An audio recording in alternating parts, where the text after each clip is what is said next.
A look at quarterback dynasty value right now on Fantasy Football Today in 5. Chris Towers still out. I'm Adam Azer filling in. I've got Heath Cummings here. Please check out Heath's dynasty rankings. Go to cbsports.com/fantasy/football, and you'll see Dynasty Central, and you can see all of the updated dynasty rankings. Okay, some buy or sell. We still have some time before training camp, but not that much time. So buy or sell Anthony Richardson as a top 10 dynasty quarterback. I've got him at number 9 right now, and I would say I'm buying that. I do think that if he gets to camp and secures the job early, you might see his value rise even higher than this. So I would buy him as a top 10 guy, especially in a 1 quarterback league. It gets a little bit more difficult in a super flex or 2 quarterback. I would really only be buying Richardson in that format if I was someone who was closer to rebuilding than to contending, because he has a significantly lower floor in Superflex or 2 quarterback, just because his floor is basically what can you find on the waiver wire to replace him, because he's not playing. Okay, let's talk about another rookie. Let's go right to another rookie then. Buy or sell Bryce Young as a top 15 dynasty quarterback.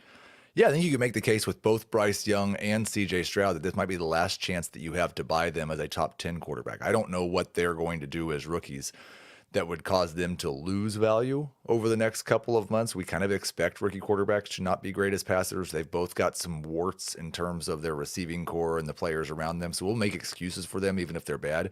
But if they get off to really hot starts in training camp, or if CJ Stroud lands DeAndre Hopkins, or if we start getting really positive reports about Jonathan Mingo, I think you could absolutely see both Bryce Young and CJ Stroud moving into the top 10 quarterbacks, maybe passing Richardson, but right in that Richardson range. I'd buy both. Would you rather have Kyler Murray or these rookies? Right now, I would rather have Kyler Murray, and I do think he's another dynasty buy right now heading into training camp. Everyone seems to mostly be assuming the worst. I hear more of Kyler Murray might just sit out this season than I do he might be ready in the first month of the season. If Kyler Murray is just 100% healthy by even October, he's going to be a screaming value at what his cost is right now. I don't really buy this whole he's going to sit out thing. He's only going to sit out if he can't play. If he's healthy enough to play, he's going to play. But the question is, how good can he be without DeAndre Hopkins, Heath?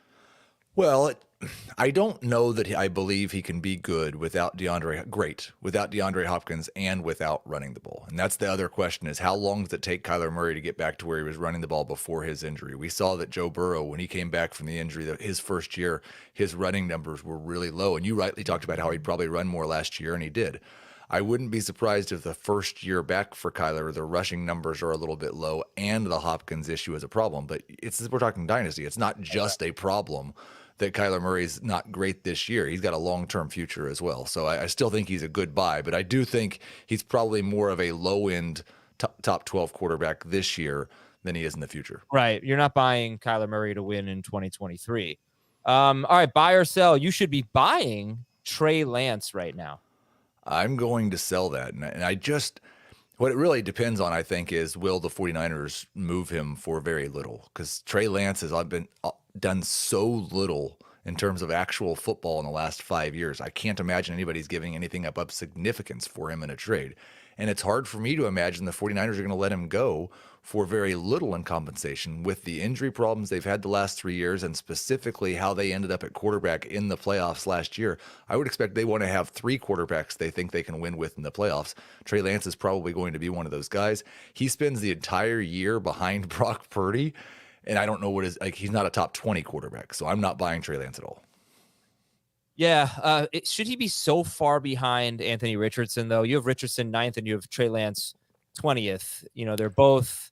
Yes, because the Indianapolis Colts are not talking every single week about how Gardner Minshew is their starting quarterback when he's healthy. Anybody you talk to in San Francisco, Brock Purdy is the starter. So Trey Lance, Anthony Richardson just has to prove that he can play quarterback in the NFL, and he gets to be a starter and probably a fantasy starter because of what he does with his legs. This situation, Trey Lance is a developmental quarterback like Richardson, but he doesn't even have control of his own destiny right now. No, but don't you find it hard to believe that if he's actually good, you find it hard to believe he's going to be a backup for more than just this year. If he's good enough, he'll be starting somewhere, hopefully this year, but maybe next year. I just have a hard time seeing him just riding the bench for the 49ers for, more than a year. Maybe not, but I just don't think, and it's possible that 4 years into his NFL career, he becomes a starter and is good. That we just don't see that path very often. I would much rather bet on the guy who is just starting his NFL journey. All right. Thank you very much to Heath Cummings. We've got bold predictions coming up later this week, and we'll talk to you tomorrow on Fantasy Football Today in 5.